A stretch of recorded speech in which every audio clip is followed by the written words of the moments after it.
You may proceed. Ms. Curtis, do you have any involvement with MIGS Playmore? Yes.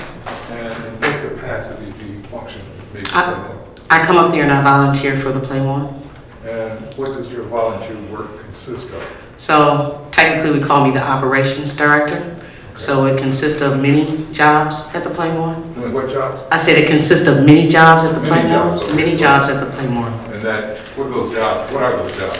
So I come up there, do volunteer work as I stated. I help at the concession stand, the skate counter, the cleanup, help with the teens that are actually coming in, giving them directions because a lot of them are the young females. So I actually talk to them and that sort of thing. So you name it, I do it. Okay. Now, there's been an allegation that the teens come and engage in unruly behavior, fights and those type of things. Has that occurred? There has been some fights at the Playmore. Excuse me. What has been done to address them? There's been, yeah, sure. There's been several things that's been done to try to avoid some of the fights. A lot of things were the lighting issue. We were trying to get more lighting at the Playmore. So Miguel had installed lighting. He also installed cameras to try and make sure not only are we watching inside, but we're watching outside as well. We established kind of, if you will, a mentoring program for the kids to say, listen, if there's anything that's going on, you can come, especially for me, you can come and talk to me about any issues that you may currently have. I'm trying to make sure I address everything that I can think of. Well, when was the additional lighting put in? I'm not exactly sure of the time frame, I'll be honest. I'm not sure of the time frame. Okay. But was it put in following some meetings with the city? Yes, oh yes. These actions were taking place after some of the meetings with the city. And were you involved in any of those meetings with the city? Not directly, no. Okay. Lighting, cameras, mentoring programs, what else has been done at MIGS Playmore?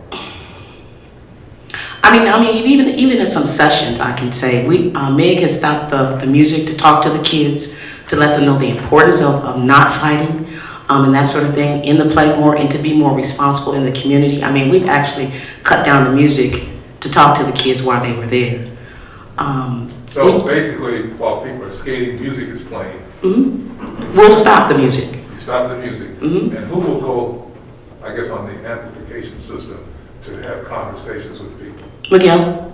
Okay. Miguel would actually talk to the individuals that are there and say, hey, listen, this is our place. And we try to emphasize that at MIGS Playmore. It's our house. And we even have a sign that says that in the Playmore. It's our house. Because we want to make them feel comfortable and know that what you're destroying is yours too. Okay.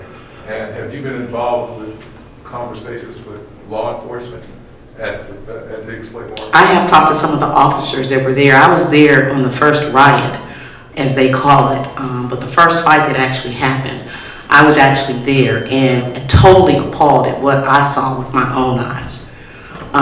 What did you say? So, Jesus.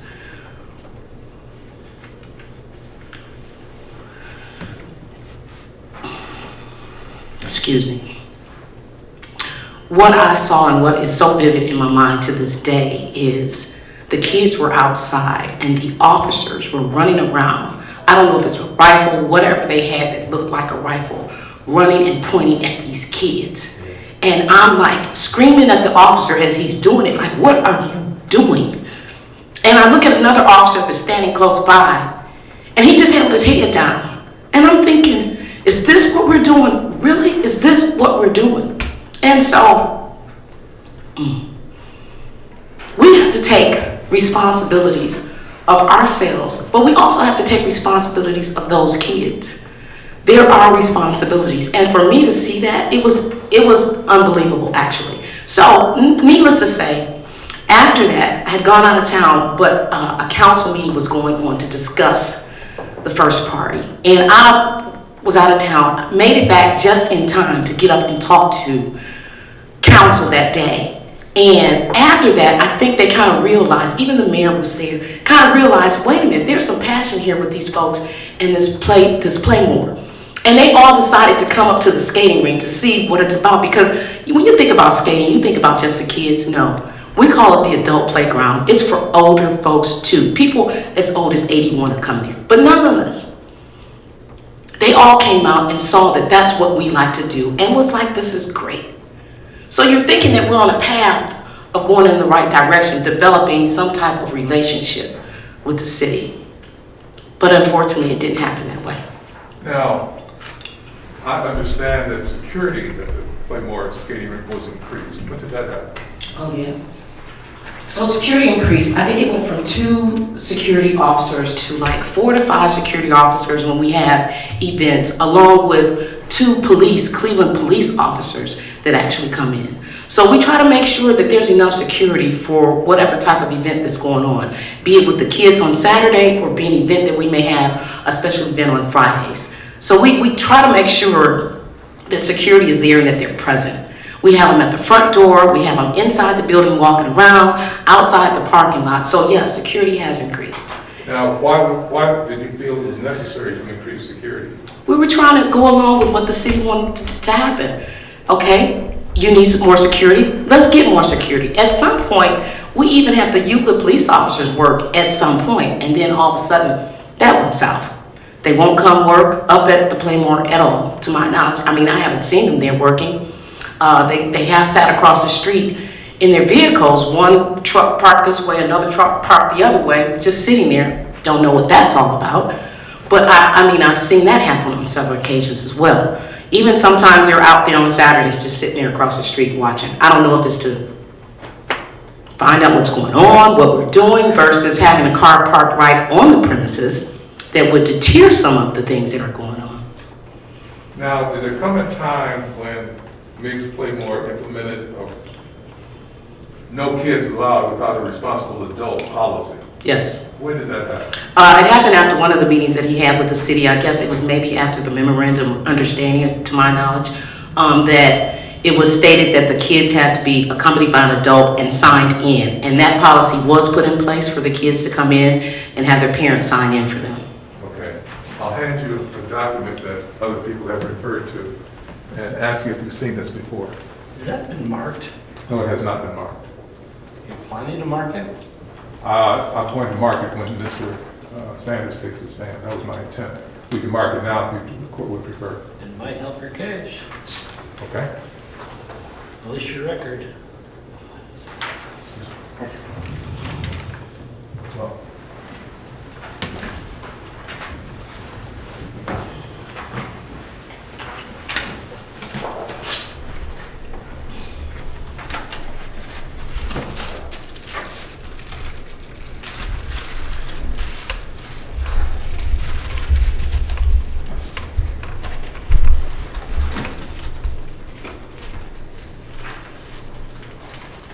What do you want? Say?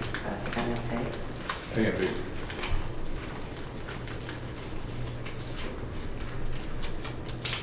Your Honor, just a suggestion. Hold on. Do you want 1 and 2? Yes, thank you. I'm sorry, what? You were alphabetical. I'm letters, so if you wouldn't One mind and doing two. numbers, thank you. Sorry, I didn't want to.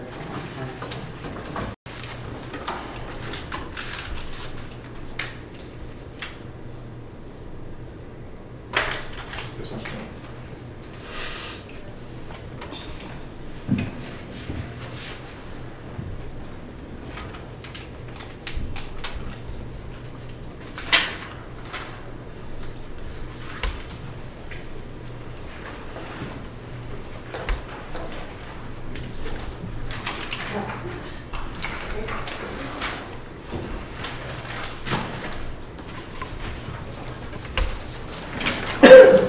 One and three.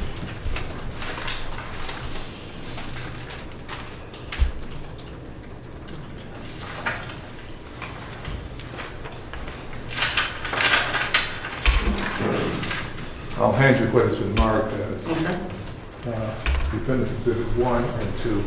Can you look at those documents and tell me whether or not you've ever seen them before? Yes. What are they? There are applications for the parents to fill out when they come in. Let's take one. What is number 1? Number 1 is basically telling them that there's a membership application that they need to fill out. And number 2 is the actual membership application in itself. And is that utilized at Miggs Playmore? Yes. Why? Because we want to make sure that these kids are coming in with adults. We want to try to eliminate any type of unnecessary activities at the skating rink.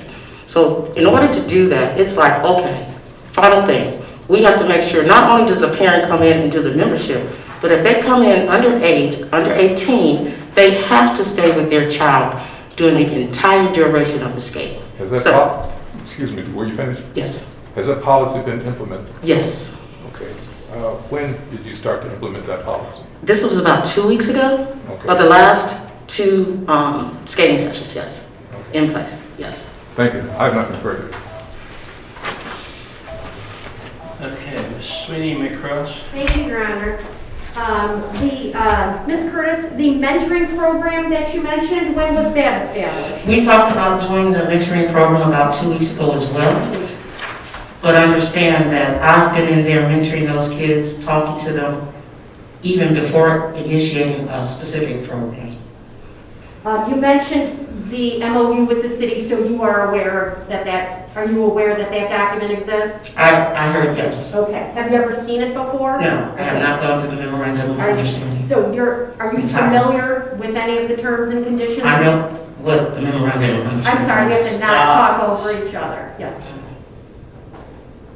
This is terrible for the court reporter. I understand that, Judge. Thank you. I will do better. Ms. Curtis will as well, I'm sure. Absolutely. So, Ms. Curtis, even though you have not seen the memorandum of understanding, are you aware of any of the conditions in the memorandum of understanding? Not all of the conditions, no. Okay. Is there an exhibit book still up there? Is there a binder? Yes. Okay, can you please turn in that binder to Exhibit D?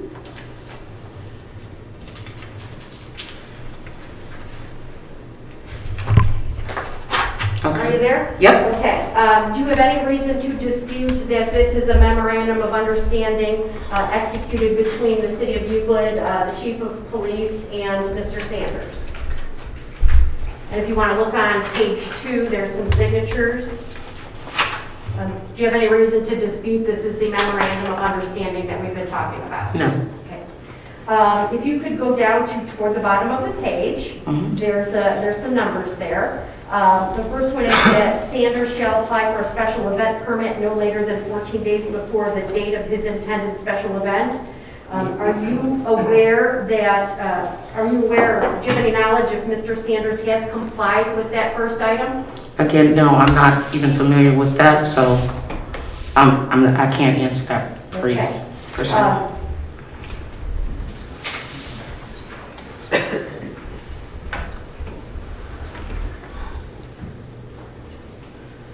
You mentioned only 2 weeks ago, you started this membership application process with the parents. That was 2 weeks ago?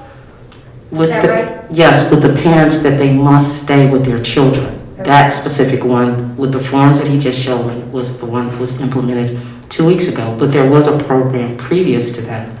What was that program? That program was basically that they had to sign in. And I think that was something that you guys, the city, had required him to do, and that was actually being done. But this one is specifically stating that the parents must stay with their child during the entire duration of the skating session. Okay. So back from November 19th of 2019 to present, or up until 2 weeks ago, Mr. Sanders was complying with item 9. Youths were dropped off by parents, and they were signed in? Yes, the parents were signing in for their children, yes. Okay. And number 11, there shall be at least one parent or guardian for every 4 youths. Was that complied with? I don't know if that, I can't specifically say now. You're asking me to know how many kids were there, that sort of thing. I can't answer that properly. Are you a trained police officer? No. No.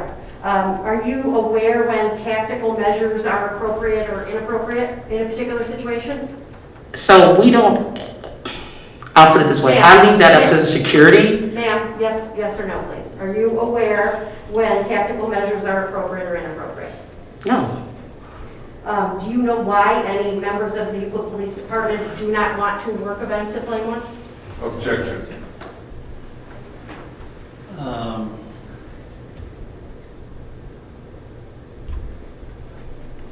insinuated by your witness. I'll allow it. I'm sorry, Judge, I didn't hear you. That was insinuated by the defendant's witness, Councilman Epps. So am I allowed to answer the question? You can. Can you repeat that question, Yes. please? Do you know why any members of Buckley Police Department do not want to work events at Playmore? I've heard of some rumors that were going around. Do you have independent knowledge, or do you know? From why? what I've heard, yes. What have you heard? So I've heard that MIG does not pay the police officers to work there, which is not true. And that was actually stated, if I'm not mistaken, by someone on council who actually stated that again, which was not true. And so that was one of the main reasons that I heard that he's not. And then also, he's probably been told not to work up at MIG's Playmore. Who's told them not to work? Do you know who has that been Okay, said? hold on a second. Councilman Epps, this is a courtroom. Can you refrain from pointing, shaking your head, demonstrating your emotions, please? Yes, sir. Thank you. It was stated that they were told not to work at MIG's Playmore because supposedly they're not getting paid and that they don't have the officers to do so, which I find very strange. Because both, I mean, I have nothing further, Your Honor. Thank you.